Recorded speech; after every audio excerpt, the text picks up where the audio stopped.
Slipstream F1 Championships. We are coming closer and closer to the end. We already know our driver's champion.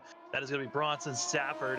Now the battle is between who is going to be getting the Constructors Championship. Ferrari right now going to be about 27 points back from AlphaTauri. And right now it is not looking good. My name is Sam Dyer. With me is Anthony McCurry. And Anthony, well, a lot of these drivers right now, a lot of hidden speeds so far, but we really haven't seen Bronson Stafford put on a quick lap as he's putting on the softs now. Yeah, he hasn't come out and done a lot of flying laps, and about now is when we see Bronson kind of see what he has on pace on the different tire compounds. We've seen him not put in a lap intentionally. I think that has something to do when it carries over into qualifying, that what tire selection you get. But Bronson Stafford, the clear favorite to win tonight. However, Ferrari doesn't need that right now. Ferrari only has one driver in the field at the moment. They're trailing AlphaTauri by 27, like you said. So, a long way to go. Only 3 races left to do it in, including this one. So, it's going to be a long time going for these Ferraris if they want to get up to win the Drivers' Champion, as that's the only thing left on the table at the moment. Yeah, we've got today's race. Like you said, only 3 races left in the season. You got the United States Grand Prix, then you've got the Abu Dhabi Grand Prix, as well as the Brazilian Grand Prix.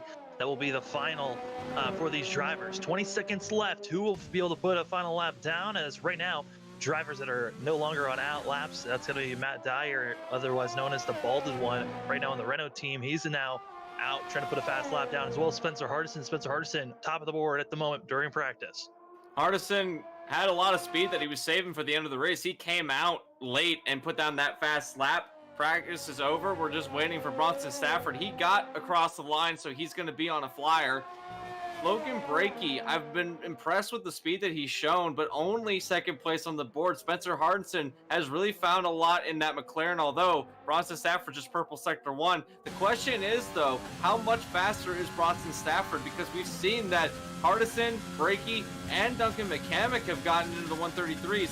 What are we going to see out of this AlphaTauri? Are you thinking about a 132 maybe? I mean, it's going to be hard to tell. First of all, we're going to wait and see what is Spencer Hardison going to put down for his fast lap. Right now, Dyer as well as Stafford have both purpled Sector 1. Dyer just purpled Sector 2 as Bronson going to be coming through, entering into Sector 3. We'll see if he's going to purple Sector 2. But right now, the Balded One looking quick in the Renault team as both drivers in Sector 3.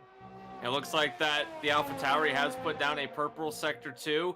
Looks like that I believe that he's coming out of turn number, the last turn right now is going to be the Renault. He's going to cross the line first on the board. There's the 132 that we were looking for. What about Bronson Stafford coming through the final 2 turns? What can this AlphaTauri get out of this car? What he can come out of the final turn? He's going to have to get on the power. Does he stand back at the end or does he get it? We're not going to know because that's the end of practice. Second place on the board. So looks like that Matt Dyer is going to have the fastest car in practice. Which is kind of surprising to see. As you see there, it's going to be 0.056, the difference between first and second place. The rest of the field, 4/10 or more, excuse me. And also, Tanner Johnson going to be hit with a 5-position penalty, so most likely going to be starting on the back half of the field. But Anthony, I was watching both drivers. The Balded One did not get a good launch off of that final corner and still beat out Bronson's time. I mean, possibly this AlphaTauri team was sandbagging, but it's the United States Grand Prix. A lot of drivers want to win this one. A lot of drivers, this is their home race, so there's obviously going to be some bragging rights for whoever wins this event.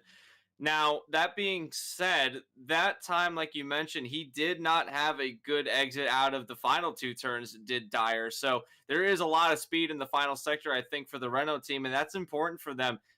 Going into this race, Bronson Stafford has got every single win so far. He's trying to go for a record in Slipstream. No one's been able to win the entire season overall. No one's been able to take the drivers, constructors, and win every single race so far, and this is well into their lifespan. So if Bronson Stafford can win today, that would be important for him. It's one step closer to the ultimate goal. However, like we saw, Sam Dyer might have something for him tonight. But we're about ready to do qualifying. It's a one-shot qualifying like it's been all season. So far, Tanner Johnson on the pole. Yeah, it's really about how that really coming up the hill. Who's going to get the better launch? It looks like these drivers on the back half Getting some good launches so far, but everything shuffles after corner number 1. It's going to be Bronson Stafford to the point. As we look here on the tires, everyone's going to be on the softs except for Spencer Hardison. And Hardison going to be starting on the mediums during this qualifying time. So these drivers got to be trying to figure out how they're going to be gaining the most time. Sector 1 going to be led here by Bronson Stafford. Brakey going to be in second. Caleb Smith going to be in third place. The Balded one all the way back in 5th place. Is Brakey now going to be on top of the board? He's making a lot of time up right now, and Bronson Stafford and Logan Brakey are trading positions at the front of the field. Logan Brakey really needs to get a pole or at least start on the front row of the grid. He needs to be within eye shot of Bronson Stafford at all times. But take a look in 4th place. He started 9th at the beginning of the lap. Now he's got the 4th. That's Matt Dyer. He's coming up through the field. And now Duncan McCamick. He's been really consistent in the top 4. Might be able to stay there. As now here comes the Renault. Does he have something for the top spot at the end of this lap? It's looking like it's going to be close. Bronson has led both sector 1 and 2. Here through sector 3, it's looking good for AlphaTauri as they continue to push forward. Bronson Stafford not really looking like anyone's in contention, but the Balded one going to be moving up now to 2nd place. Who gets through this final corner? Looks like it's going to be Bronson. Whoa, barely though. Oh, actually by a lot. They crossed the line there. That was a very slow lap compared to his practice lap for Matt Dyer. That was very slow, but he only just beat Logan Brakey on time. But the times are really close compared to some of these other tracks that we've been to. This is going to be a close one all the way to the end because not only does the Ferrari have pace, but so does the Renault. I don't think this is going to be as clear and cut for Bronson Stafford as the other races have been. Frozen Inerta is going to be the last car to come across the line. Looks like he retired before even getting to the line, having major issues for that Haas team. But Bronson Stafford once again gets another pole here, and the recently seen Bronson not have the best best starts here. I'm questioning if this might be a hindrance for this AlphaTauri team. We've seen a lot of drivers. Thinking back to Singapore when we saw drivers really trying to push to the limit to try to make some passes there. There's a chance that we could be seeing some drivers. They're trying to go for the quick launch here at the starts, and questioning will Bronson be able to hold off the rest of the field? Most likely he will, being the favorite. Won the first 12 races of the season. He's got 3 more races to go. Can he continue on his winning ways? Already has the Drivers' Championship. And now Bronson looking for another win here at the USA Grand Prix. Looks like the U.S. Grand Prix is going to be run completely under dry conditions, at least at the start of the race. I want to touch on a point that you just mentioned, that we saw a lot of drivers get good launches on the starts of these races. Bronson Stafford, not one of them. He has lost the lead 2 times in a row so far on the start of the race. Think back to Singapore, started up towards the front, then got freight trained by 3 drivers and fell all the way back to 5th place. Then last week at Suzuka, I regret not mentioning it during the race, but JD went from 6 all the way up to the lead of the race on the opening lap. An absolutely flying Ferrari that car was. And with another situation where Bronson Stafford started up towards the front and then lost a lot of positions, but he did win that race. So if you're Bronson Stafford, are you really concerned with losing that much space when we go under green flag? Because not only do you have the ability to get those positions back, but reality is you are fast on overall pace. It might be good to trail some of these drivers for a little while, see what they're really doing, save some tires, and then really push towards the end. They're all starting on the same tire, which is something we haven't seen very recently out of these drivers. We usually see Bronson Stafford starting on the opposite tire compound of the soft drivers, which would be the mediums. So now that they're all on the same tire, what do they do? How fast are they on pace? How close are these top 4 really? Because McCamick showed some good pace towards the end of practice and qualifying. Yeah, Duncan McCamick's going to be a driver that's been just getting better every single race, it seems like, looking to possibly get a top 3 finish here. Logan Brakey going to be trying to get a win because it's just been a terrible season for this Ferrari in some fashions. Came in with such high hopes to win a Drivers' Championship again, but just was not able to because of the dominance that Bronson Stafford has brought in. And just looking around, the Balded one of Matt Dyer, he came in halfway through the season, been putting on a really good run, helping push the Renault team 3rd in constructors. I'm questioning to see who can actually pressure this AlphaTauri team, because the whole entire season has shown no one else is really that close, looking like it's going to be a two-stopper for these drivers based on this graphic. Soft, medium, or soft, hard. Most likely we're going to be seeing a lot of drivers trying to go for a soft, medium. Here is those really grippier compounds seem to be the best here at this racetrack. But Anthony, I don't know if anyone really can stop this AlphaTauri team, but certainly you're going to be battling for that second place position. Absolutely, and now it might shift to a battle between Renault and Ferrari if the season progresses the way it's going, but we got to get through this race. Race 13 of 15 here at Circuit of the Americas in Austin, Texas, the United States Grand Prix. We're getting them lined up on the grid. 28 laps. It's going to be the race tonight. Who can come out on top? Can Bronson Stafford get a 13th win this season? He's going for the season sweep. He's going for the Drivers' Championship. Well, he's already won the Drivers' Championship. Now he's going for the Constructors' Championship, and at the rate he's going, he's got it a good shot at it. As they line up on the grid, we're about ready to set them off. 28 laps here at COTA for the United States Grand Prix. Waiting for the drivers at the back to grid up. We're waiting for the lights. The lights wait. Remember, braking needs to be ahead of Bronson Stafford. 5 lights are up, and away we go. It's lights out. We're off a long run up the hill for turn 1, the widest turn 1 that we have all season. Look at the Ferrari trying to split the 3 wide. Gonna dive bomb, but the Renault and the AlphaTauri make contact in turn 1. Now we come down the hill as they fan out behind. I think that was Spencer Hardison losing a lot of time to the drivers behind him, but through the S's for the first time, it looks like they're all skirting through. Okay, look at them train down the S's. It's always fun to watch them go down here, but it looks like that it's going to be a top 3 breakaway between Stafford, Dyer, and Brakey going through down the hill to the long straightaway. Yeah, right now, Bronson Stafford already up to almost a second gap lead over Dyer, and then you look back, you got Brakey, who's under heavy fire from the Red Bull, as right now, Duncan McCamick going to be really on top as cars in the back half. Contact being made, and I believe that might have been Frozen or Johnson that really lost the winglet there in the back half. The Haas driver is still having some bad luck, and I think it was going to be Frozen that's lost a bit of his wing. Although both of them look okay. Oh, I think that Frozen got into his teammate going through there, but I think they're going to be okay. A lot of battling between those drivers. Dyer is trying to catch up towards Stafford. In the middle of the field, you got the 2 Red Bulls that have been able to catch back up to 3rd place. That'd be Mechanic and Josh's. I cannot believe the pace of the Red Bulls. We haven't talked about them much except for Mechanic during the end of qualifying, but take a look at Josh's. Red Bulls got some pace, and they might be a favorite to maybe sneak onto the podium here tonight. Josh Ness, otherwise known as JCW, going to be putting on a good show right now, up to 5th place for this Red Bull machine. But McCamick, I mean, that's a huge showing for McCamick. That's going to be trying to duck in and out from the Ferrari, not able to make the pass. As these drivers go through, that is going to be setting up. This is lap number 2. Our telemetry says otherwise.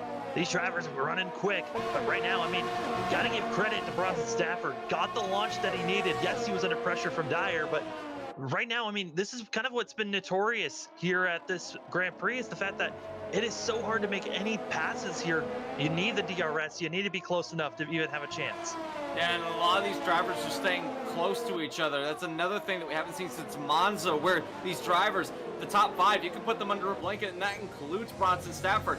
We usually see him scurry away to a pretty big lead by this stage in the race, but he is only 6/10 ahead, which is impressive when you consider the season that he's had so far and some of the massive leads he's accumulated in some of these tracks. Check out McCamick. Almost thought about having a dive bomb on a Logan Brakey going through here, but he doesn't. He backs off of it. Gonna set himself up again. Logan Brakey catching up to Matt Dyer, which Dyer's been cooking the tires a little bit going through these turns. He's locking them up a lot as he locks them up again. This is not good for the long run. As you see, he gets a little bit off the track. That's gonna open up the door, and I think goes off the course as the Red Bull machine that was running in 5th place all the way back to 9th. And he's gonna get back on the track, did not DNF, but you gotta feel for the Red Bull driver. He showed some pace. He's gonna have to go all the way back to the back end of the field. He might have gotten away with it, though. I don't think there's any wing damage on that car. Oh, now there is. Oh no, Josh Ness was hoping to have a better run, but just like that, Winglet's gone into the pits. Dyer also almost looping it around, losing positions. Gonna be going from second all the way back to fourth place. This Renault team, they've been having some good pace, but it's consistency that's been the issue for this driver. Yeah, he's not had the most consistent of finishes. You think back to a lot of these races where he could have had a shot to win. I think the biggest one that we can point back to is always going to be Canada, where he had a shot, was within contention, was leading the race on a net gain at the moment, and then the rain came, could not go in for tires, and ended up spinning around. Another place was Spain, where he was leading the race, I believe, at one point, and then he spun it around going through turn 3. Those have been the woes for this Renault team, and specifically Matt Dyer. But battle for second place on the DRS is going to be the Red Bull and McCamick. Going to get the job done. Duncan McCamick up to second in the Red Bull. And now, if you're Logan Brakey, you're hoping that the Ferrari engine kicks in. But Duncan McCamick doing the very same thing that Dyer was doing earlier, where he locks him up. Now it's going to be the Ferrari back on the charge. Yeah, we're expecting these drivers to just put faster and faster laps down as McCamick gets a little squirrely there, but able to hold on and hold off the Ferrari.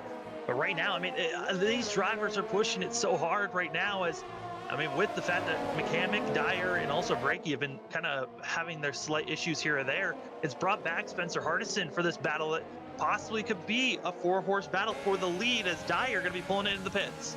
Dyer into the pits, not being very comfortable with his car. Battle for second place between Brakey and our McCamick. Looks like deep into turn 1 goes Brakey, gets the job done. That was a bold move down into turn 1, or up into turn 1, I should say. A big uphill part of the track, easy to outbrake a driver. You get really late on the brakes, but now McCamick's going to go back onto the fight. Check out Spencer Hardison. Now finds himself up into a 4th place position and actually running down the top 2, or the second and 3rd place, I should say. As I believe Dyer's back on the track, he's going to be on mediums. Yeah, these drivers were set into the 2-tire stop, so switching to the mediums now, hoping to finish out this race on the softs, have the fastest and best chance so far. Question is, what will Bronson do at this moment? He's up to a 4.6 second gap. He might be thinking about going to the soft and then finishing this out in the mediums as a pass for second place once again.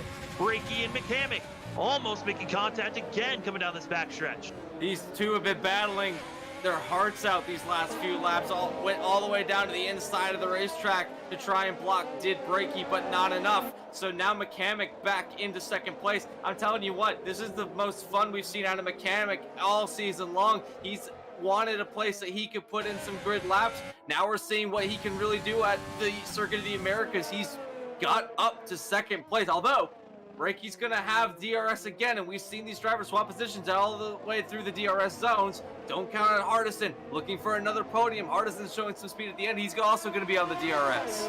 Yeah, DRS is going to be enabled, and now we're going to be seeing, does Brakey have, or is he even close enough? He's not close enough to make a pass here yet, but Spencer Hardison is. That McLaren is right there on the back bumper of the Ferrari, and this is great to see from Spencer Hardison. After being pushed all the way back to 8th place at the start, able to work his way up to 4th now after seeing some drivers have some issues and also just some great passes by the McLaren. And we have to keep in mind that he's on the medium tire right now, so the softs are going to start wearing out very quickly. The track temp is extremely hot. These drivers' tires are not going to last as long as we've seen at other tracks, given the heat that these drivers are having to deal with, even though that we're late in the year, still hot in Texas. So I'm impressed with the fact that these mediums have been able to go this fast so early on, and they're really starting to work in, and now we're seeing the pace differential being closed up. As I don't know, I would think that maybe medium at the end of the race might be the way to go with the pace that we're seeing out of Hardison, but deep, really deep at the end of the straight goes Hardison, trying to make a pass on the Ferrari, not close enough. Yeah, the mediums to hard could be an option here for this McLaren team, and we saw that Dyer tried to do a similar strategy of going to the harder compounds, trying to keep his tires as warm as possible at the end of a stretch. And honestly, if we see here Spencer Hardison trying to stick as long as he can on the mediums, maybe get to about lap 15, 10 to 15 would be a great marker for this driver, because then he could pit and then wear in those harder compounds so that they're better by the end of the race. Yeah, and having that ability to be able to really drive through your tires, not fearing if they're going to fall off, because we've seen softs at some of these tracks, they fall off really quickly, and at this track I think it's going to be the same case where the softs are not going to be the preferred tire to be on, but still only lap 6 of 28. There's a long way to go and a lot of questions to be answered. A question that we have answered already is, was Bronson Stafford going to pull out to a big lead? And I think the answer is yes. Take a look at that. Matt Dyer on the mediums, the fastest lap so far. So there might be some truth to the mediums being faster than the softs in the long run. We always thought that was a possibility, but I think we're seeing it come to fruition. Yeah, and it's also the fact that, Dyer has the fresher tires. Those softs have dropped off, as well as the cars have lightened up a little bit, giving you a little bit more speed to work with, a little bit more grip. And now we're starting to also, looking at this battle for third place, Spencer Hardison, he's in striking distance. Brakey's outside of the DRS zone for McCamick, and here comes Spencer on the inside. Look at the contact there between those drivers. There was definite contact between Ferrari and McLaren, and you gotta think that it's gonna continue on as they go through the double right. Oh, they're so close together. Hold it together, guys. They're gonna make it through, and now it's gonna be the McLaren with the advantage down through the left-hander. Hard braking zone, easy to lock up through there, but Hardison able to get through there. And now the most famous turn on the racetrack, a long turn, a long sweeping right. Is there going to be a battle between the Ferrari and now Ferrari trying to do deep into the last two turns, 19 and 20. Can Hardison get the speed out of turn 20 up the hill? He's going to have a battle from Brakey with the DRS. Can Brakey get around him? Spencer Hardison just hits that overtake button, making sure you take off immediately before we see Brakey even get close to the DRS zone, allowing the McLaren just to pull away and keep that gap. Right now, all that's in Spencer Hardison's mind is pull away, get away from a second, so that gap and the advantage of DRS is no longer in the Ferrari's hands. Yeah, and that was important because I believe that Hardison's got the faster car out of all these drivers in the top 3 right, or the 2nd through 4th right now. Caleb Smith also, we got to keep an eye on him. He's putting together quite a charge coming up through the field, but down into turn 11 for these drivers. This is a heavy braking zone. I'm surprised we haven't seen a whole lot of dive bombs going into 11. If you get alongside somebody, then you get DRS, then that's a great way to try and get down down this straightaway down into 12. But at the moment, I'm not happy with the pace that we're seeing out of the Ferrari of Logan Brakey. Brakey needs a good finish here tonight. I think we were talking about it earlier. If he does not close the gap to Bronson Stafford, I think Bronson Stafford takes the Constructors' Championship for AlphaTauri here tonight. So that's important. This might be the last hurrah for Ferrari. If not this race, then certainly when we get to Yas Marina, it's going to be the same case. But I don't know. It's looking pretty dire in the Ferrari camps at the moment. Yeah, I mean, this isn't a for sure if Brakey doesn't get points. I mean, he's going to get points here today. Even if Bronson wins this race, there's still a possibility of Ferrari somehow winning Constructors if JD shows up for these next 2 races, as well as Brakey. But the issue is both drivers need to finish 1-2 with having the fastest lap and having Bronson not get any points. It's going to be very close. Based on where the drivers are running now, it's going to make that buffer between those drivers extremely close, as well as once we see Shane Terrian, if he starts showing up to these races, there's a chance that that's going to be even more points for the AlphaTauri squad. Honestly, we got to keep our minds open and see and keep calculating our numbers and seeing if the Ferrari team even has a chance after today, but it is going to be close for sure. It's not a for sure book ending for these drivers. The pass back half for 6th place. Dyer able to make the pass there on Tanner Johnson, and now going to find himself in 6th place, just cruising right now for that Renault team. He's putting in a lot of purple sector once. There is a lot of speed in these medium tires, and notice that he's been able to really work them to his advantage. It also fits the livery on his car, which is important for anybody who's a fan of motorsports. If you have tires that match the paint job, then you get an extra 10 horsepower. That's completely true. Don't fact check that, but doing fantastic, working his way back up to the field. Now, I don't know if he can make these tires last all the way to the end of the race. He's going to certainly try to do that, at least get to a point where he can feel comfortable going back onto the softs if he is going to go back onto the softs. Maybe he might put the hard tires on and try to go to the end of the race, although with the pace he's doing right now, he's not going to be able to catch up to some of these leaders if they have to do it, if he also have to come in pit road and do a second stop. It's going to be really close for these drivers on tire wear, and Dyer is included because he pitted very early. We have to admit he was, other than Frozen who came, or sorry, Joshness who came in to repair a front wing. He came in very early, so he's going to be the one struggling the most with these tires towards the end of the race. But still, a long way to go. A lot of questions still to be answered. And then we're going to move up in front of him. You got Caleb Smith, and Caleb Smith running 5th place, running quite well, was running down as a car coming into the pits. It's going to be Frozen and Nerda, this is going to be Tanner Johnson coming in. Going to be getting some tires switched up, going to be switching to the softs.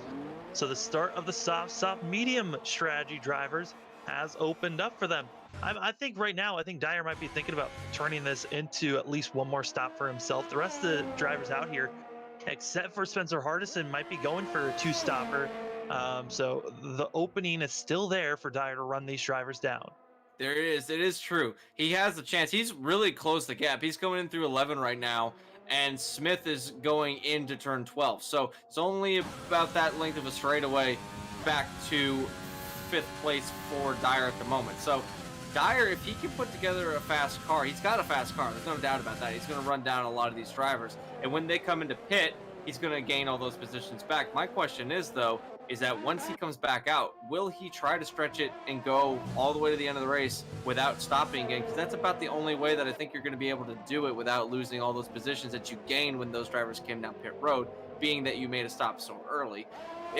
Again, a long way to go. So if he can race on outright pace and get those positions back, which he's been known to do, so that's not out of the question for this driver. He is a fast driver. He's put down some really quick laps throughout practice. He's put on a second fastest lap in qualifying, and now he's on track to be one of the fastest, if not the fastest car on the racetrack at the moment. So still a lot of pace out of this Renault. Brakey, Caleb Smith, both into the pits, as well as Spencer Hardison is within a second of Duncan McCamick. McCamick's going to be trying his best, but he's kind of running out of time at this moment. Those softs are worn down, and he's going to have to think about pitting here in the next couple of laps. And they both, Brakey and Smith, went to hards, so they're planning on going to the end of the race on a one-stop strategy. So that's something that wasn't even considered in the AWS Analytics. So it's going to be fun to watch them try to go through the field. We were wondering what the mediums were going to be like, and we saw that they were fast. What about the hards? Light car, a hot track. I think that these are going to be the preferred tire to go to the end of the race. But right now, a battle between the Red Bull and the McLaren. This battle heating up. And I don't think it's going to go away for a little while, even when these drivers come down to pit. No, I really don't. As contact between the drivers, somehow that wing stays on the McLaren, as I thought for sure it was about to explode in his face.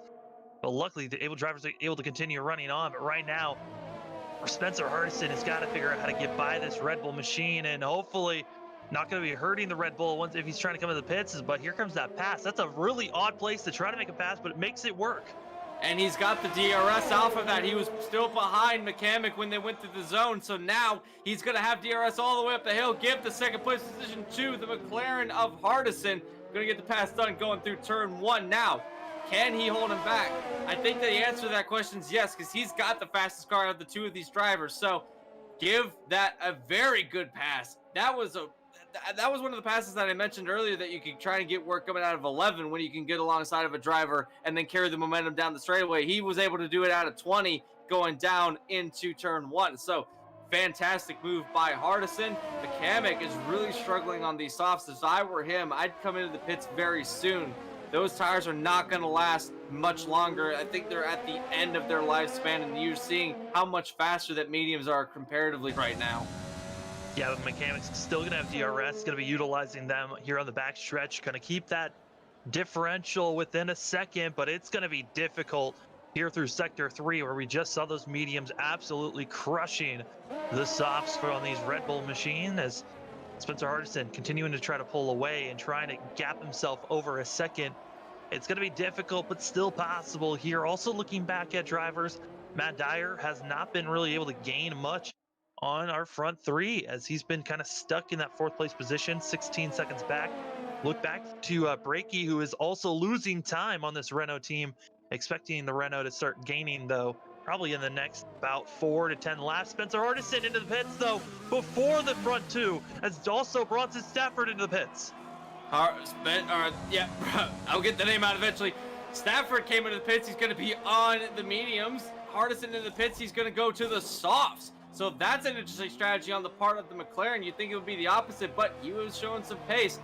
I think that he's going to be extremely fast on those soft tires. McCamick, this is a bold move by Duncan McCamick. He is struggling right now. I would thought that he was going to come down first, but staying out, he's going to be the lead of the race. This is the first time that Red Bull has led all season long, so good on him for getting out there and getting Red Bull at least one lap led this season. So fantastic for him, but how long is it going to be? Because Stafford is fast. He's already closed the gap to about 7.3 seconds, and he's on his out lap at the moment. So it's going to be a battle for first place. If not, if McCamick comes down pit road, it's going to be a pass on pit road. But we're just talking about Dyer. Dyer's now up to third. Yeah, Dyer going to be able to get by Spencer Hardison. Hardison going to be about 2.5 seconds back from the Renault squad. And Hardison right now going to be under fire for a quick second by Brakey, but within a lap has pulled over almost to 2 seconds over this Ferrari team. That is incredible to see from the McLaren on those softer tires. Now the question is how long are these softs going to last? Because Brakey is clearly going for a one-stop strategy, going to those hard tires. I don't think Hardison is anywhere close to being able to make these softs last the rest of the way. So he's going to be trying to go into tire conservation mode by the end of this run. I think he's got one more stop planned for him. Speaking of stops, McCamick coming into the pits. I have a feeling he's going to go onto the mediums, or nope, they're pulling out another set of hard or softs. So going to go soft, medium for the rest of this race. Going to be lifting up that car, putting the softs on, and away he goes. Bronson Stafford back to the point, and going to be dropping back into, I believe, 4th place is going to make McCamick. Dyer still in 2nd place with a net gain, but right on his tailpipes is going to be that McLaren of Spencer Hardison. Hardison, this is looking like one of his best races so far. The question is we're coming up to the halfway marker. How well will this continue on? The first half of a race, always you hope that it's going to be the best, and you really don't want to pull Atlanta Falcons here. No, you really do not want to do that. And man, what a more relevant analogy that we're going to use all season long. A 99% win chance in the final few moments of a game, and all of a sudden it just goes away. And hopefully this doesn't happen. Smith going to be hit with a penalty there, 3 seconds, and you just saw that new graphic that was just implemented here today in F1's update, seeing that penalty marker going to be on that Mercedes team. Speaking of markers, we've got a pass right now. That's not really a marker, but McCamick passing the Ferrari. That was more or less foretold by the tire gods, as he was on softs versus hards, so kind of a given. But again, the overall pace is going to go to Brakey, so really we don't really know what this is going to do for McCamick at the moment. Spencer Hardison pulling away, trying to get as far away from Dyer as possible. We have a yellow. That's going to be, I believe, JCW going to be spinning around in turn 11. So he's got his car back going the right direction. Telling you what, Red Bull has had a mixed bag of races so far right now. In this race specifically, right now we got one driver in 4th place with a charge, and the other driver just struggling to keep up with the rest of the pack. Yeah, right now can McCamick make a charge here on the Renault team of Matt Dyer, and it's looking like it with those softer compounds, able to take away about a tenth here or there each lap, running about 3 tenths faster, but coming across the line there, that's going to be another 3-second penalty given to Frozen Inerta. That's his first of the day, 2nd penalty of the day for the field as total. Not afraid of penalties is Frozen. I believe that the 2 Haas drivers total have made up for the most penalties this season. I don't have that graphic on me, but maybe we'll have to make an overall penalty graphic for the end of the season. But the Haas drivers, we give them, we poke fun at the Haas drivers quite a bit, but we really shouldn't. They have made almost every single race so far this season. As far as consistency goes, for a team overall, Haas has been the most consistent, having all or both of their drivers in the most amount of races so far this season. So Haas has been consistent, and I think that's something that we really have to show as an achievement, knowing that you've come this long and have both of your cars still on track, no matter where they're at on track, just running around the field. And considering that these drivers' skill level, both of these drivers are fairly new to Formula One as a whole, not really comfortable with the way that these drivers these cars handle. So when you take that into consideration, considering where they've been finishing this season, that's amazing, considering how much seat time they've had in these Formula One cars. Spencer Hardison had the fastest lap. McCamick's going to take it back, and also going to be making the pass here on 3rd place as Dyer, nowhere to go, has to give up that third place position. McCamick in that Red Bull machine now on the hard charge to try to run down Spencer Hardison. Between those two drivers, there's a 1 lap difference on the tire wear, so we might be seeing McCamick try to gain up and get in within striking distance if possible. Coming up to possible those drivers' last pit stop here, and most likely the next 5 to 8 laps. And something that we also need to keep into consideration, English is hard, is Bronson Stafford is losing time at the moment to these drivers on the soft tires. Now, he is on the mediums, which we've seen throughout this race, has the... I believe that is Josh Niss is going to be out of this, as he's going to DNF in Sector 3, wrecking out right before coming to pit road. A major issue for that Red Bull machine. We're waiting to see if a safety car is going to come out. It's still yellow in Sector 3. I don't believe any virtual or regular safety car is going to come out. Yeah, I think he's close enough to pit road and far enough off the racetrack that there's going to be no safety car deemed for that incident. That is being if he's still there once our leaders get here, as they're about ready to approach him, but they've gotten him off the track. So we're still green. Full course is good to go. And with Spencer Hardison, those tires are going to wear off. We know that. Bronson Stafford, based on data from these other drivers, we've seen that they've been able to make the medium tires last a lot longer and be quicker on them than at most of the tracks we've gone to this season. But that gap is being broken into quite a bit lap after lap. Hardison is on a charge, and if all goes well, if he's able to save a lot of his tires, he might be able to challenge for the lead of the race in a short time. I think, though, Hardison's definitely gonna have... No, actually, he's already made his compound change, so he's good to go on compounds. He can come in for another set of softs if Bronson Stafford pits. I think this is looking really good for the McLaren as far as overall pace, because he's pulling away from McCamick at the moment. As these drivers continue to put lap after lap, we're about 2 to possibly 5 laps away from seeing some of these drivers do their final pit stop of the day. As we wait for that, we'll take a quick FRN side-by-side. You won't miss a thing. We'll be right back to all the action.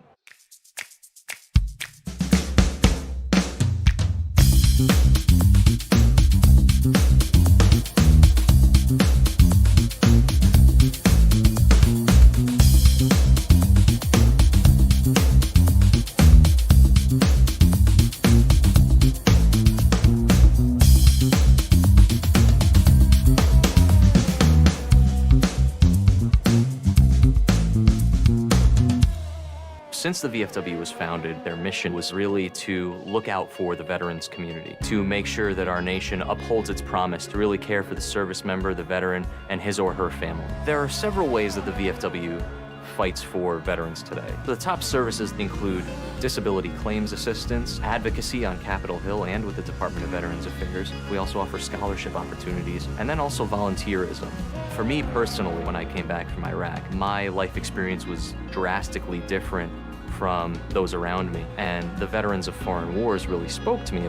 The reason I would encourage veterans who have served overseas today to join the VFW is because this is your organization. The VFW is for veterans. Every generation, a new generation of leaders steps up in the Veterans of Foreign Wars and fights for the veterans community. The Veterans of Foreign Wars. No one does more for veterans. For more information on the VFW, go to ahctv.com/sacrifice.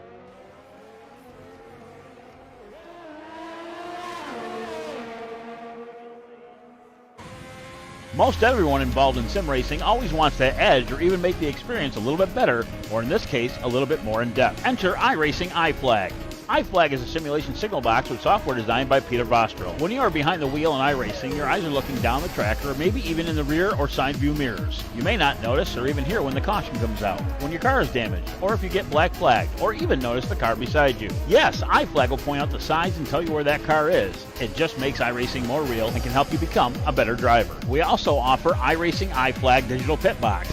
This small box is a great addition to any sim rig. With only 3.5 inches wide, it gives you all the information you need, including how many laps completed, how much fuel you will need to finish, what lap you need to pit on, laps till your fuel is empty, as well as weather and track conditions. It also switches when you come down pit road for more information, including what lap you're pitting under, tire wear, laps on tires, fuel average, and much, much more. To see more info, check us out today at iracingiflag.com.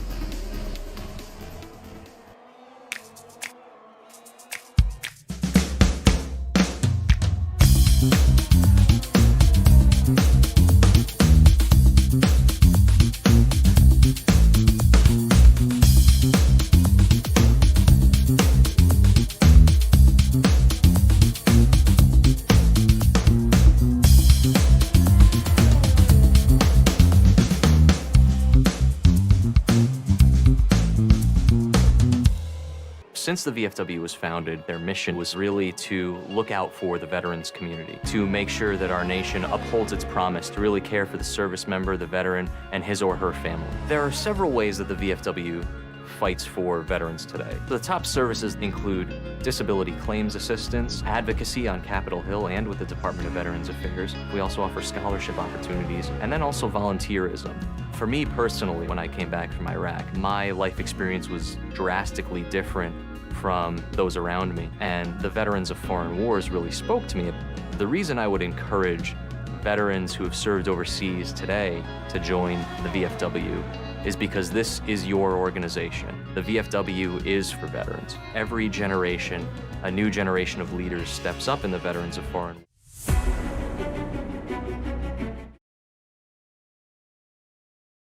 And we are back to racing action as McCamick absolutely destroying the inside wall coming into the pits. Anthony, you got a better coverage of it. Yeah, he was coming in, trying to get onto his stall, and, well, not really his stall, but the pit entry, and he overcooked it going down into something that is interesting, though. His pit crew did not have enough time to get a wing ready for him because of where he lost it, so he's got an end plate missing on the right side that did not get repaired on that stop. This is going to be bad for him. He had a fast car. He's not going to be able to really come down and repair it because he's going to lose a lot of time if he does it. The question is, will he lose that much time on the racetrack with the damage he has as he's on the mediums? This is not looking good for him as now he's going to try and get passed by Dyer on the racetrack. A battle is not what he needed at this stage in the race, and not having an end plate's making it worse. Yeah, Dyer going to be right on the rear gearbox of the Red Bull machine, and McCamick, who is looking for a solid day, it all goes up in smoke early in a moment where he was looking poised for possibly a top 3 finish, and now he's going to be stuck here in 4th place with no end plate. He's not going to be able to gain time. He's just going to be losing it as Dyer with the DRS going to make the pass easily here on the Red Bull machine. And now we keep our eyes out on the drivers in front as we're expecting to see Spencer Hardison come back in the pits. Will we see anyone else? The 3-second penalty goes to Dyer, though. Dyer ignoring markers or ignoring track limits is going to get a penalty, so that's important, though. That means that McCamick is still right now technically a net 4th place, although he's not going to be able to stay there long. Will McCamick come down pit road is my question. Do you do that? Do you come down and get softs, or do you just kind of nurse it around? I think the option is to nurse it. He's going to try and do that. And I believe, I don't know, that's a tough situation to be in. Pit, go to the softs. You know the softs are going to be good enough for these final 8-9 laps of this race. It's going to be, losing a lot of time, but you're going to be losing even more time if you stay here and nurse it around. You're going to be stuck exactly where you're at once you come out of the pits. Well, if you come in the pits now, get those soft tires, you could be gaining time back. This is such a tall order and a tough decision for sure for Duncan McCamick, but I mean, this is one of those experience calls that you have to come in or you stay out. And I don't even think that he knows that end plate might have not gotten replaced or not. Well, I think in his mind that if they didn't fix it, then it wasn't broken, and that's not the case. It's definitely broken, and he might be wondering why it's so hard to turn the car at the moment. And it stinks for a driver when you don't know something's wrong, especially in F1 2020 where your engineer might not have told you because of where it happened at. So now you're just hoping, praying that the car sticks and tries to hold on for the last few laps. Speaking of people coming into the pit, Hardison pitting at this moment. Oh, he also gets a piece of the wall. Piece of the wall, and also cutting corner because he came in so oddly. A penalty is going to be handed out. And I don't know if he's got damage on that front wing. We're going to have to find out as he's pulling into his box, going on to another set of softs. Back out on the track, still can't tell. His wing is fine, but that penalty is going to cost him, and that is going to matter at the end of this race as Bronson's still going to have to come down pit road eventually, and I believe that Brakey's going to take 2nd place, so that's good for him. We were wondering if this one stop was going to pay out. It just very well might, but Hardison, you know he's going to be fast on the softs. Yeah, Hardison has made of this gap up before. He can do it again. This McLaren is coming with full head of steam, and it looks like that winglet was not damaged like Mechanics was, so Spencer Hardison going to be able to go at full speed, and already is cutting down into that gap by about a tenth, and might be even more coming into the heavy braking zone here and the long backstretch. Indeed so, and that's bad. Another thing that we've failed to mention about what that has cost Hardison is when Stafford comes down pit road, he's going to be put on the soft tires. That's almost a guarantee.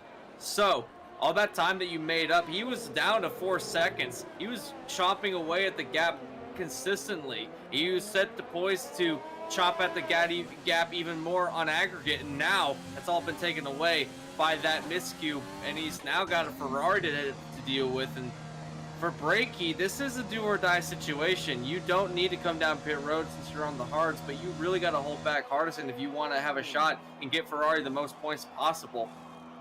At this moment in time, the lap lead bonus has not gone to Bronson Stafford, but if he goes on softs, that might be the case where Stafford takes the lap, or the fastest lap bonus, I should say. So it's really a tough situation for everybody at the moment. But we only got 2 races left, and these last 2 races are going to be a doozy for Ferrari, as Bronson Stafford, I think, is just pitted. He's now on the softs. Yeah, just like that, the pit is over for AlphaTauri. Now we're going to be keeping our eyes out on this battle for second place.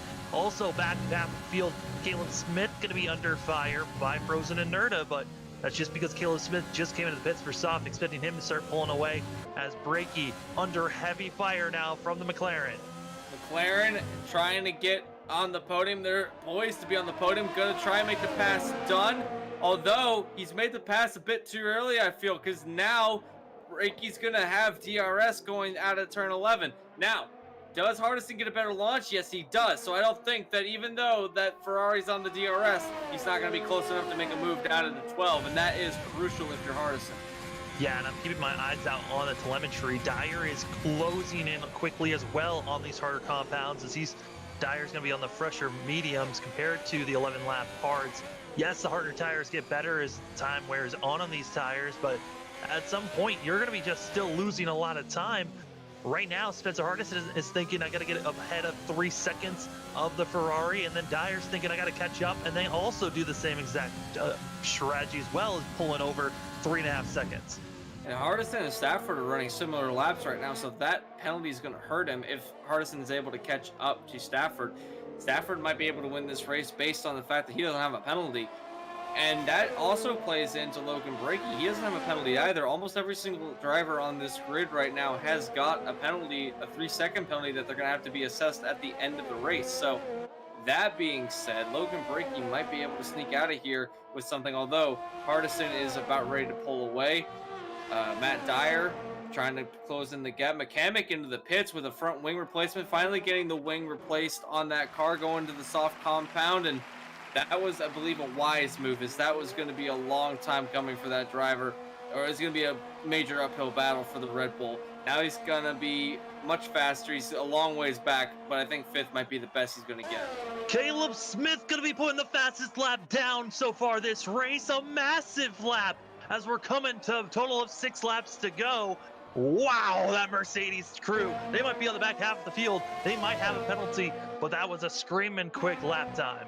Yeah, he really put on the jets for that one, and man, that was, I don't think that we're going to see a better lap out of all these drivers. The only one that we might see one out of is maybe Hardison, but wow, we've been sleeping on Caleb Smith on overall pace. He has got a whale of a car, and you always wonder, what if he was up here battling right now? He's been on the podium before. Smith with a fast car, just again, a Matt Dyer situation. Having bad luck happen to him at Austria, he was poised to have a really good finish, and early on in the race, he spun and went into the grass, had a lot of damage. Bronson Stafford, as I was speaking, fastest lap of the race. And again, I mean, that was another driver that we're expected to see at the fastest lap, but that was just surprising to see Caleb Smith getting the faster lap before Bronson. Frozen and Nerda, we were watching on our screen as the Haas drivers continue to battle back and forth on the back half of the field for 7th and 8th place. Right now, not looking for good for Frozen, who's on the much older, harder compounds that look like they are worn and done for the day. also with multiple penalties going to be given out. I mean, this is another cool feature that was just added in today. We now can see the penalties and how many seconds these drivers are dealing with, as Frozen and Nerd is going to have 6 seconds compared to Caleb with 3, as well with Dyer with 3, and Spencer Hardison. And looking back at some of the biggest movers so far, that's going to be given to Spencer Hardison, who, where he's running now, most likely also would get driver of the day, as Frozen and Nerda continues to just be all over the place. Yeah, having a really tough time handling that Haas. Both of these cars do not look very happy at the moment, but still running side by side with each other. These Haas drivers have at least been consistent on pace with each other, which is always fun to watch these drivers. These two single-handedly, I believe, we're going to go all the way back and make a reference to this race. I think that the Netherlands was so good because these drivers were battling it out so much through that race. They really put on a whale of a show at the Netherlands, and because none of these drivers really knew what to do at that racetrack, as Frozen has accumulated another 3-second penalty, but none of these drivers really knew what to do at Zandvoort, so it was really just more of a learning curve for all these drivers. So the Haas drivers were very quick at that racetrack by comparison to some of the other drivers that were there, so really good for them to be up here. Still consistently in our hearts, they are probably the favorite team. At least for me, I believe that Haas is the favorite team out of this league. I mean, there's a lot of favorites coming into this thing. I mean, if I'm being biased, I'm rooting for Dyer. I mean, he's my brother. I hope for the best for him every single week. But, I mean, I also know his tendencies of throwing away races as he comes into the pits. Might be trying to go for the fastest lap here.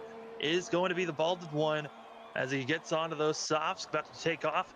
This is an interesting call on his part due to the fact that he had such a big gap on McCamick, but he also has a penalty and McCamick doesn't. So this is really based off of Dyer feeling like he can just carry away and pull away with his natural speed he has. And he might be thinking long term. He might be trying to help out the Ferraris at the moment by getting the fastest lap away from Stafford, which would be important for him. Oh, that's Caleb Smith. He's looped it around in turn 1. We were just talking about having consistency and having issues happen to him, and he spins around at the top of turn 1, and very much similar to what he had happened to him in Austria, where he was going through, I believe it was turn 5, and had a similar issues. Whoa, he spins it going into the entrance of the S's, spinning it around right in front of the Haas drivers. He's got to put the brakes on. He does so, gets back going. Man, something is really wrong with this Mercedes at the moment. Yeah, I mean, it also looks like, just due to the fact of the tires being so heated up, that entry into the S's really is where you could not slow down. The back tires just swung out underneath the Mercedes, losing all this time, and now going to be dropping back to 7th place, now being smushed by both the Haas drivers. Is Caleb Smith going to be trying to figure out how does he recover here with only 3 laps to go? There's not a lot of time to try to run down Tanner Johnson, and Tanner Johnson, I mean, a 6th place finish, looking pretty good for this Haas driver. Indeed it is. I want to say something, though. Brakey has just come into the pits, put on some softs. He's thinking about fastest lap. He wants that bonus point, and that bonus point is going to be crucial for his fight to get Ferrari the Constructors' Championship. He's come out ahead of Dyer, so he didn't lose a position, was able to make that happen without losing anything. Now he's going to just be running around. He wasn't going to catch Hardison, so 3rd place might be where he finishes, but fast car, fast lap, bonus point. Long-term goals with only 2 races left, you have to think about these things, and the 2 races we've got coming up are not going to be easy for Ferrari or for AlphaTauri, really, because Yas Marina and Sao Paulo, both of those tracks, tough on these drivers, and it's going to be a dogfight to the end of the season. Right now, as we look at these fastest lap times, it's going to be 133.424 for Bronson Stafford, and then the second fastest is going to be Caleb Smith back in 7th place with 133.682. So a 133 is the fastest marker you're going for. Everyone else out here has not been able to go any faster than a 134. I'm interested to see how these drivers can react, especially since the fact that you had our top 5 all switch to soft compounds for the end of this race, and no one else has really been able to touch that lap that Bronson Stafford has put down. No one, not really. Bronson Stafford has been able to find a lot of pace on this track where I don't think that anyone else knows where pace is. I think he's the fastest wholesale through the S's. That's where we're seeing that driver really exceed. And a lot of these drivers are having a lot of trouble getting through there. We saw Caleb Smith with his problems, that was due to tires being hot, but a lot of these drivers really haven't been on the correct tire to really fight for that top spot. Hardison has, but Hardison is not as quick as Stafford, although he's kept the gap pretty close, and I gotta be impressed with Spencer Hardison. This really has been his race, and I think he well deserves that second place. Now Brakey's going to be on the sauce. We're going to see what kind of pace we can get out of him, but we're coming down to the final lap of the race. Dyer just purpled sector 1 as the cloud cover comes over. This track is cooling off. The speed is ramping up. As also looking on telemetry, Dyer might not be close enough to pass him and have a big enough gap, but certainly is going to try to pass him and show that he was the faster car all race long. Yeah, he's going to want bragging rights on Logan Brakey, and that's almost more valuable than points. And tell you what, he's going to try his hardest, but we're on the final lap of the race. Bronson Stafford, again, with the lead of the race. He got the pole for this one. If he can do this, he'll be going coast to coast, but I don't think there's anything more we can say about Bronson Stafford that we haven't already this season.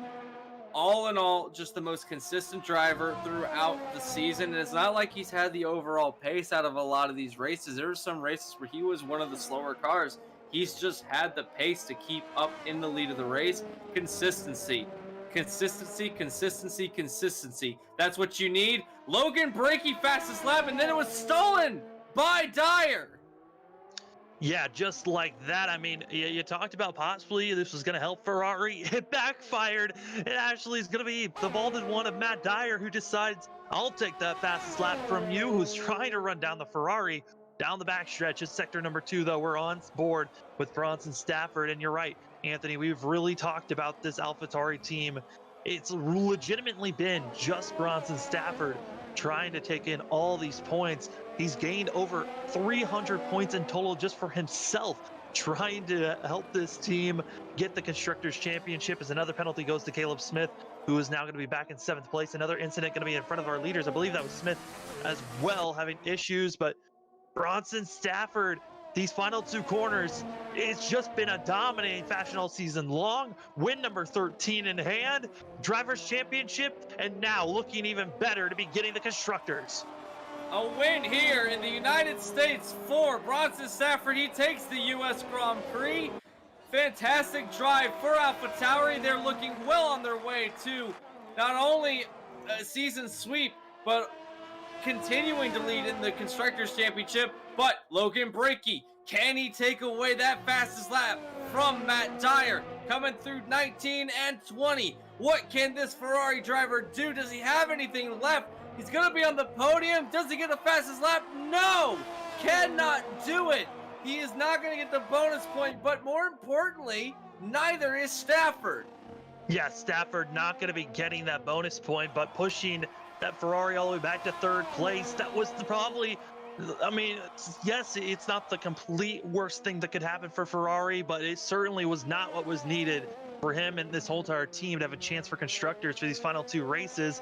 As coming across the line here for the final couple of corners, it's going to be Tanner Johnson as well as Caleb Smith, as they're still on the racetrack. But Anthony, this it's not mathematically over just yet for the Ferrari team, but it is looking very much out of reach possibly here. Yeah, this was, again, not what Ferrari needed. First off, they needed both their drivers to finish out the season. All 3 races. That was not met tonight. JD did not take the start of the race, so already there was a big hurry in the Ferrari camp to get Brakey onto the podium. They did do that, but he did not get 2nd place. He did not maximize the amount of points he needed if he was able to catch up to Bronson Stafford. A win would have been something that he also needed as well. At the point we're at now, Ferrari has to 1-2 every single race going out forward, these last 2, and they have to make sure that Bronson Stafford gets the least amount of points. And yes, I believe the driver of the day does go to Spencer Hardison. A fantastic drive out of the McLarens. A complete wonder ride for Spencer Hardison. Win number 13 of the season. It continues to be a complete rush of really no one else having a chance, as it's been AlphaTauri every week on top of this podium, having that number 1 trophy in hand. Spencer Hardison, Brakey, going to be 3rd place for this race. We're going to get words from them shortly, but I mean, this was probably, I mean, you talked about it during the break. This was one of the more interesting top threes that we've seen most of the season. Spencer Hardison, believe this is going to be his second podium finish of the season. But overall, a wild race for most of these drivers. Yeah, they really did get to show off what they could do at this track, and I'm impressed with Spencer Hardison. Was able to be in a uncontested, I should say, an uncontested second place. No one really got close to him at the end of the race, and he was able to just drive away and do what he needed to do in order to get on the podium. I guarantee you he had much more pace than he really let on, but was just not able to be close enough to really use that McLaren to his advantage. And the Red Bulls showed some pace earlier on in the race, and man, I'm excited for these last few races. Some of these drivers that came into the season later are really starting to show what they got late in the season, and I'm excited when we get to Yas Marina who's going to shine, because these tracks kind of similar to each other. A lot of runoff, a lot of open passes, a lot of tight passes, a lot of hairpins on straightaway. So we could see some sparks fly under the lights. Looking at the board, this is going to be Breaky's 7th podium, 13th for Bronson, and 13th win, 8th pole for that AlphaTauri crew. And then you look at Spencer Hardison, this is going to be his 2nd podium of the season. A great day for that driver who was looking for a great run. But before we get to Spencer Hardison and asking how this day went for him, we're going to talk to Logan Breaky and kind of a frustration day for himself. Hey, Logan, it's Sam and Anthony up in the booth. You got us? Gotcha. This day was different from most. I think there was a lot of focus on you having to possibly win here today and Bronson having to have an awful day. It didn't happen. You still got a podium, though. How you feeling after today? Yeah, I'm disappointed that it was an individual effort for me today. I would have liked to have 2 Ferrari cars out there today to still make a run at the constructors, or at least tighten it up, make it a little bit closer than what it is. But I don't know. I felt off in practice and in qualifying, and I don't know. My confidence in the pace that I had this week was shattered with that horrendous start I had. Starts have been my bread and butter all season long, and I didn't make up any spots on that start today. So after turn 1, I was like, oh boy, this is going to be a struggle. So I'm happy to come away with 3rd. But yeah, looking forward to the final 2 races to see if we can pull something special out of our hats. Yeah, we saw that you switched to the hards compared to everyone else that went to the mediums, and then we saw you switch to the softs. So was that a choice because you were trying to go for the fastest lap, or was there just you ran out of tires on those harder compounds? No, the hard still had quite a bit of life left in them. But then I saw Matt pit behind me the lap before I came in. Saw that the gap was bigger than the delta, and I was like, all right, heck it, we're gonna go in and see if we can put in a fastest lap. And that was basically all that was there. It's nice to run some quick laps at the end of the race when you're running pretty conservative laps the whole race, trying to make the hards just go the distance to make the strategy work, which it did. So it was nice to burn a few quick laps at the end there. Yeah, you did. You turned on the jets at the very end of the race, and it was nice to see the overall pace. We saw a lot of overall pace out of drivers that we weren't really expecting tonight. A lot of drivers got to show off what they could do. But for Ferrari going forward, you guys are still mathematically in the chase for the Constructors' Championship. At this point, it's going to be a big uphill climb, but with 2 races left in the season, how are you feeling now as back at the beginning of the season? Because we've come a long way since then. Has your overall view of the season changed, and are you looking forward to these last 2 races, even though that's going to be really close for you guys in Constructors? I tell you what, I've been doing Slipstream for 12 seasons. I think this is season 12. And I have never seen a driver not have any bad luck at any weeks at all. It's not taken away from what Bronson has done this season. It's phenomenal to see what he's done, and there's no excuse. He's on the same restrictions everybody else is. We're locked to preset setup, so that all comes down to the driver. But it's frustrating when you see the same guy dominate week after week after week, and you know that everybody else in the grid has had their strokes of bad luck that's cost them good finishes, and he hasn't had any. So you need a lot of luck to be really good in Formula One and any racing series, and the luck has been in his favor. So yeah, it's changed my outcome. I definitely didn't expect this. I usually drivers dominating Slipstream is not unheard of, but it's something that we've seen in the past. But usually there's a couple other drivers that throw a win or two in there to mix things up. But yeah, it's this has been a special season for sure. Well, Logan, before we let you go, the floor is yours for any shout-outs.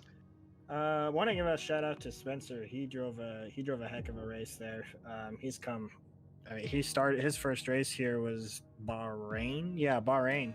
He got lapped twice and finished like 7th or something like that.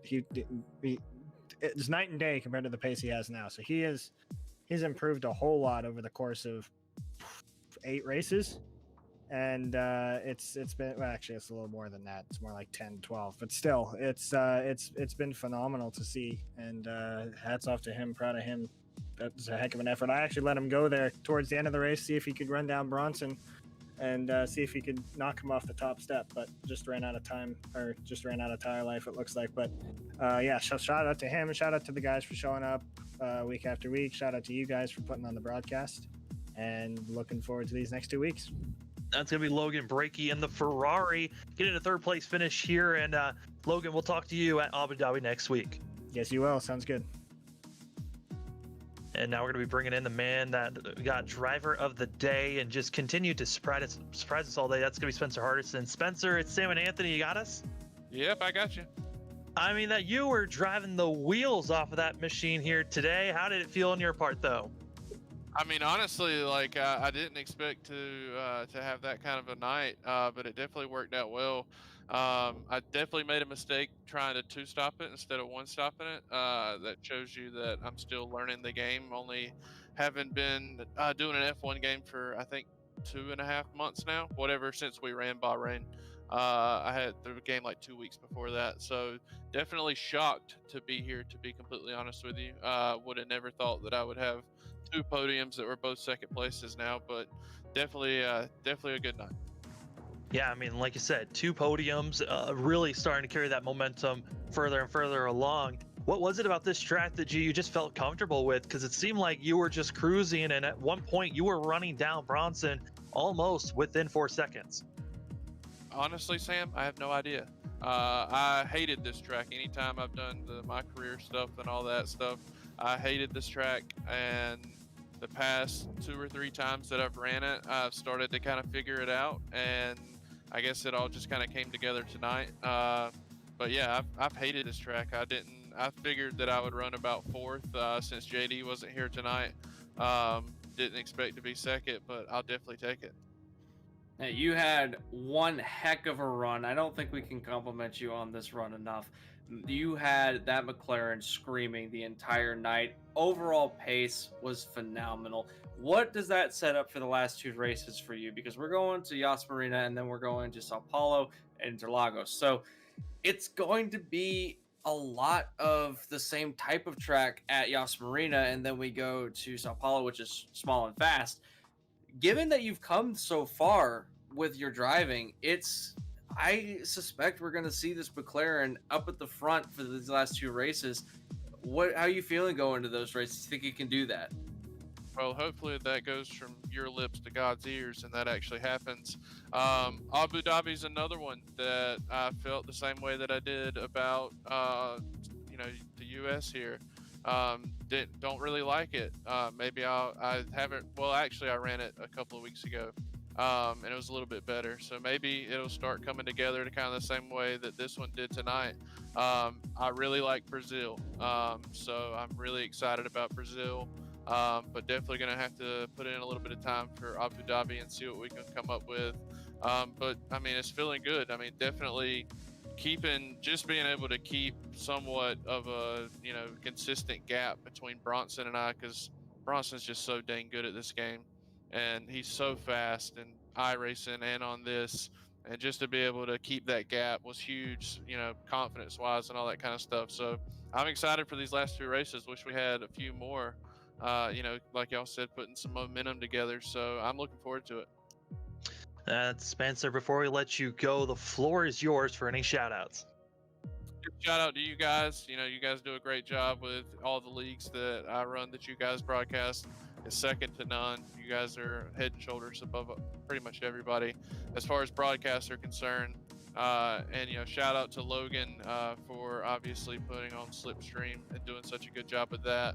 And, yeah, just looking forward to the next couple of weeks. That's Spencer Hardison in the McLaren, getting a 2nd place finish here, 2nd podium of the season, and hopefully you can carry it forward. We'll see you next week there, Spencer. Thanks, guys. And you know, Anthony, it's a regular time of the broadcast where we get to talk to Bronson Stafford for a bit. Bronson, it's been a while. It's been a week. How are you feeling about winning another race here? Good. You know, with everything said and done, pretty much without JD showing up this week, we pretty much have constructors locked up. So overall, a good week. Yeah, I mean, constructors, if somehow you have a terrible race where you don't get really any points, then maybe there's still a chance. It's still mathematically possible. But yeah, pretty much if you continue on the path that you've been going, looking like you've clinched this thing. This race, though, you were looking very quick at the start. You pulled away from the rest of the field. Then the midway point, you went for a different strategy compared to the rest of the field. Saw Spencer Hardison making a little bit of a climb and closing up on you. Were you surprised on the fact that the rest of the field was staying within 6 to 10 seconds from you? No. Texas is a really good track for the tire difference, and that whole middle stint where I was on the mediums and Spencer was on the softs, they're nearly a second and a half a lap quicker. So it's really just one of those deals where, you know, they're going to make up the time. I wasn't going to pit originally for again anyway. I was just going to take the mediums to the end, but everyone else pit, so I figured why not, whatever, maybe try and get the fastest lap, but Dyer had a big enough gap behind him to go in and steal it anyway.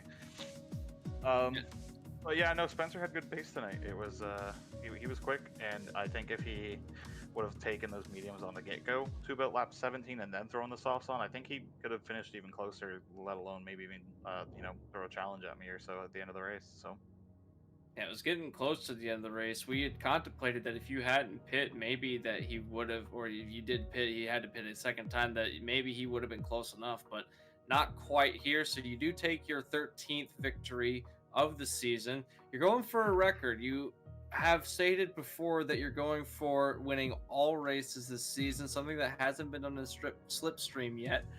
So now that you've got the Drivers' Championship locked up, you're looking very good going into the Constructors' Championship, and there's only 2 races left. How are you feeling about taking not only a season sweep for the championships, but a season sweep for the entire season, winning every single race and having AlphaTauri be dominant throughout the entire season? yeah, it's nice.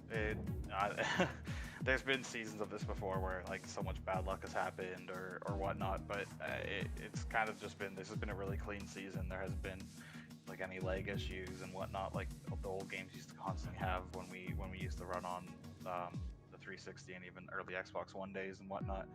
So it's nice to actually just come out with raw pace from everyone and just kind of, you know, be able to do what we do and go out and win these races. And yeah, there's only 2 left, so try and keep it going. Yeah, Bronson, I'm re-looking at the points that you have so far compared to constructors wise.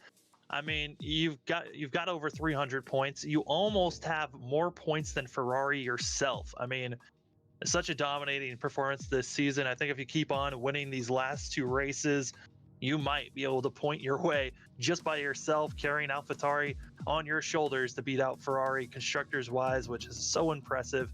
But before we let you go here today, the floor is yours for any shout outs. Yeah, definitely you guys for broadcasting this. This race should be interesting to watch back. I know it was a lot closer and there's some stuff going on, so this could be a fun one to watch back. And you know, just thankful that Breaking Stuff puts this league on every week and we have fun doing it. And you know, 2 races left, let's finish out strong. And sadly we didn't have the biggest field tonight, but I know some people were rushing to get home or whatnot, or just weren't able to get home quite in time, or it's towards the end of the season as well. So it happens sometimes, but 2 weeks left. Let's see how it goes, and let's finish out strong. That's Bronson Stafford in the AlphaTauri team getting his 13th win of the season, trying to sweep it all. 2 more races left. Can we see it be done? Bronson, again, congratulations on the win here today at the United States Grand Prix, and we'll be seeing you next week at Abu Dhabi. Thanks, Sam. Anthony, I mean, it's wild to look at the stats as the points are still being put up now. But, I mean, from your point of view, what was some of your takeaways from this race? Well, this race was a lot closer than I thought it would be, to be honest. I didn't realize that the McLaren had that much pace tonight, and I think that's something that's been echoed all throughout this night is he had the overall pace at Hardison, and I think that if it was closer and he had a better start, he had a lot of battling to do at the start of the race. Had he been able to get around that, I think that he would have been a favorite to maybe try and go for a win tonight. Another thing is it's just the way that these drivers, the tires, the way that they fell off so quickly. I didn't realize that the mediums are going to be the best way to go throughout the race until very early on, where it saw that a lot of the soft drivers, they fell off super quick, and then the mediums were the way to go for the majority of the race unless you were doing a couple of hot laps. So a lot of stuff that we learned throughout this race is that do not ever sleep on a driver. They may surprise you, and I think Spencer Hardison, if he comes back and races another season with Slipstream, he might be a favorite to be on the podium each and every week. But Sam, what are some of the takeaways you've had from this race? Because this race has been kind of unlike any other race we've had so far. Yeah, I mean, it was a lot closer. Like you said, Spencer Hardison really was shaking things up. A point that you brought up was the fact that he had to go through so many cars. That was because turn 1 went so terrible for the McLaren. Started up in the top 5, got shuffled all the way back to 8th, almost 9th place. Had to work his way up through those first couple of laps, and then finally was able to make a charge there in the middle of the race. But I mean, Bronson continuing to do what he's doing, carry that AlphaTauri team, he's already got the Drivers' Championship, trying to carry the team to a Constructors' Championship. It's been a wild season so far for Bronson, where he's just been so consistent with not a lot of troubles to worry about. There's been a lot of races throughout the season. I mean, start of the season, a lot of penalties started coming up for that driver, but has still been able to rebound. And now we're seeing here in the later stages of the season where this AlphaTauri team is just beating drivers out by raw speed and just continuing on. Indeed so. And as we look to the final 2 races of the season, we're going to have Abu Dhabi next. Abu Dhabi is kind of one of those races where we traditionally see the end of the season in Formula One. At least now, traditionally see the end of the season in Formula One, and it's going to play host to the penultimate race. That is going to be more or less Ferrari's last chance, I believe. I'm calling it now. Ferrari has to have both their drivers show up, and they have to take a win and finish second place. It's a must if they want to keep going and have a shot going into Sao Paulo. Sao Paulo, all bets are off. It's do what you have to do, get a win. It's the last race of the season. You go all out. You leave nothing left on the table. If you've had anything building up all season long, you let it out and you go for a win. It's going to be close going into Sao Paulo. It's going to be close going into Abu Dhabi, and I cannot wait until we get to those races. And I'm also kind of sad to see the season ending so soon. It seemed like it just started, and now we're already talking about the end of it. But it's been a wild season so far.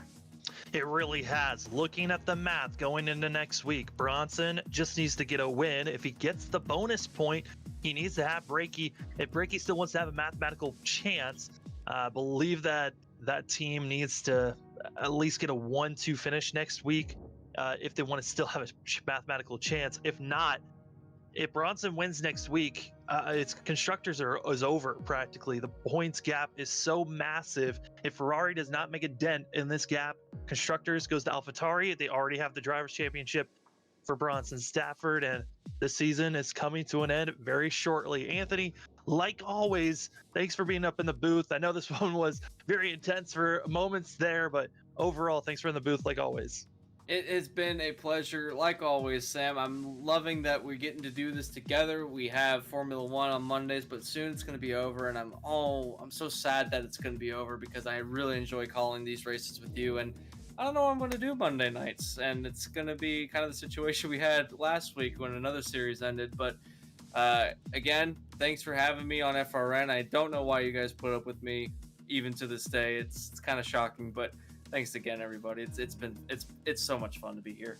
It's always a blast, Anthony, being to work with you every single week, and we got to find more work to do together because it's so much fun. But if you want to see more FRN action here on our YouTube page, it continues on this week. We've got a total of 4 races, one each day, starting tomorrow. It's going to be the G-Force ARCA Series at Richmond. Then on Wednesday, it's going to be the SARG Super Speedway Series. It's the start of playoffs as they're going to be at Talladega. Then on Thursday night, it's going to be the RTG Talladega Challenge. And then on Friday night, it's going to be the RTG Dirt Track iRacing Series. It's going to be a fun weekend here on the Flatout Racing Network. Hopefully you enjoy yourself watching our content. For tonight, though, here at the United States Grand Prix, it goes to Bronson Stafford again as he continues to dominate. We'll see if he can sweep the rest of the season. There's 2 more races left. Can Bronson get it done? But for here tonight, have a great rest of your night, and we'll see you all next week at Abu Dhabi.